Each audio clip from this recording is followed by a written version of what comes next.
Assalamualaikum warahmatullahi wabarakatuh, sahabat Ditek semua. Alhamdulillah kita bertemu lagi ya pada kesempatan ini. Mang ini dah dapat 2 PGA ya. Yang pertama adalah GTX 570, yang kedua adalah GTX 750 ya, yang 1 giga. Nah, Mang sangat tertarik untuk membandingkan 2 PGA ini karena memang harganya ya dua-duanya di bawah 1 juta ya. Yang ini sekitar 800 ribuan, ini ada yang jual 750 sampai 950 ribu di e-commerce gitu ya.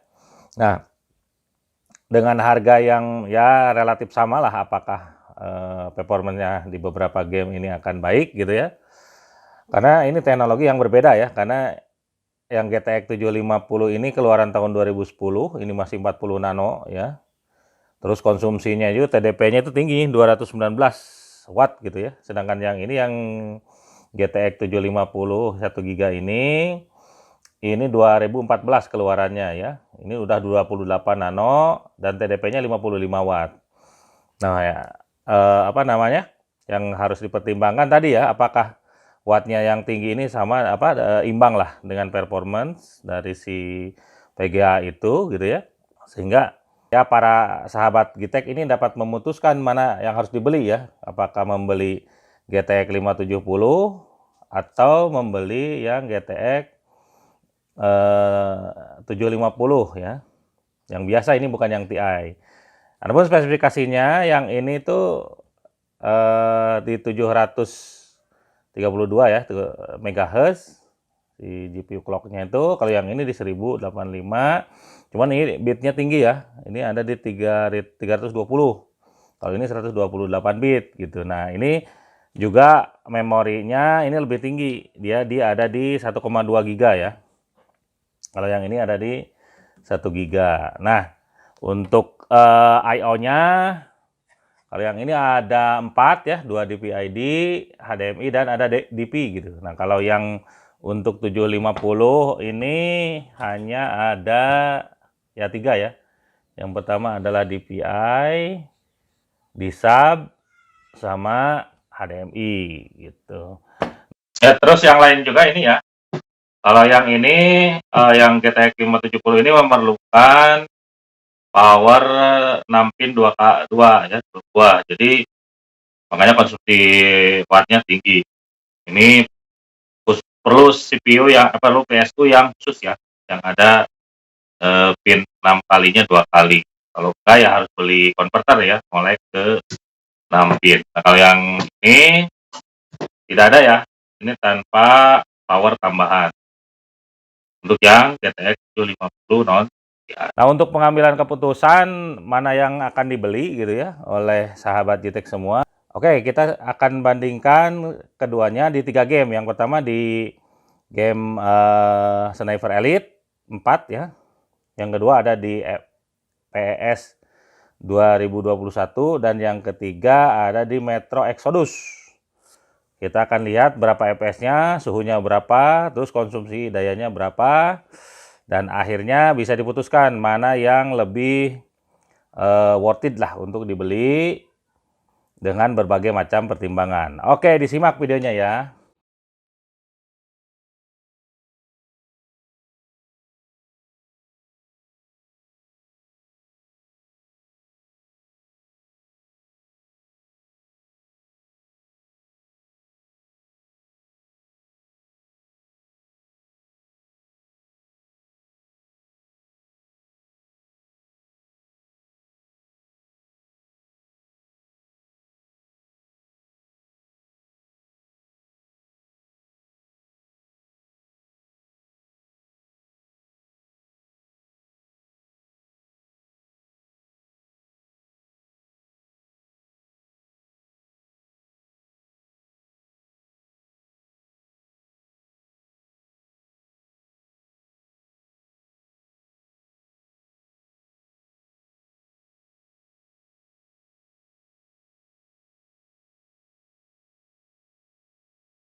Oke, jadi ini hasilnya ya, dari tes perbandingan antara GTX 570 dengan GTX 750.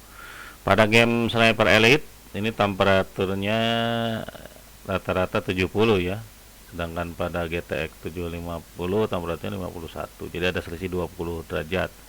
Sedangkan FPS-nya ya hampir ada selisih ya 5 ya, 55 PS sih nggak terlalu jauh ya, antara 55 sampai 60.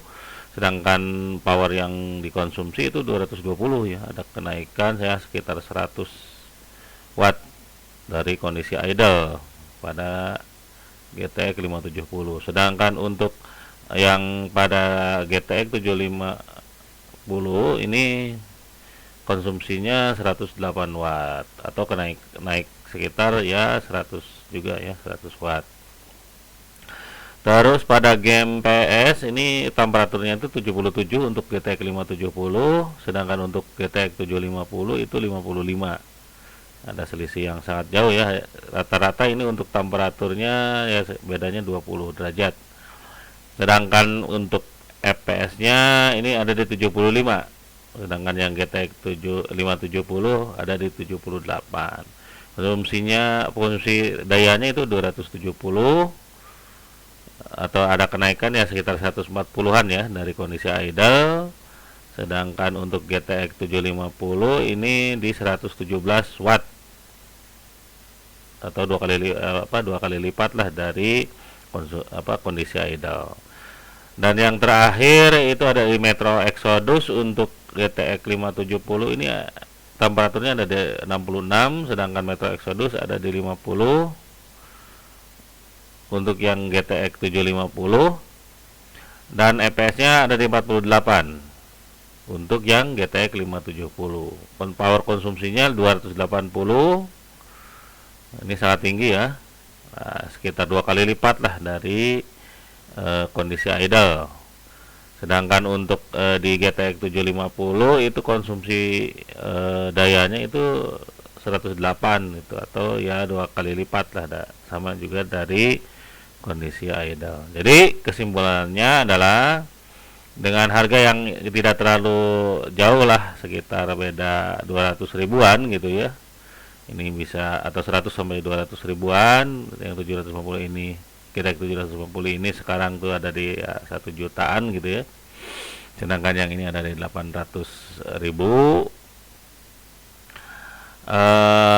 Dengan pertimbangan daya yang sangat tinggi ya dari GTX 570, sedangkan FPS yang dihasilkan itu tidak terlalu berbeda, maka saya masih merekomendasikan untuk membeli GTX 750 yang 1 GB gitu ya, walaupun awalnya agak sedikit mahal, tapi untuk konsumsi sehari-hari yang memerlukan daya, apalagi untuk beberapa game yang tinggi gitu ya, ini sangat boros ya, karena konsumsi dayanya ya rata-rata di atas 210 ya gitu watt.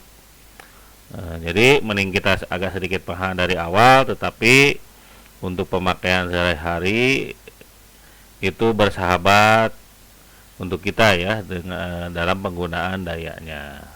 Mungkin demikian informasi yang dapat disampaikan. Seperti biasa, jangan lupa di like, share, and subscribe agar informasi yang dibagikan ini dapat bermanfaat. Assalamualaikum warahmatullahi wabarakatuh.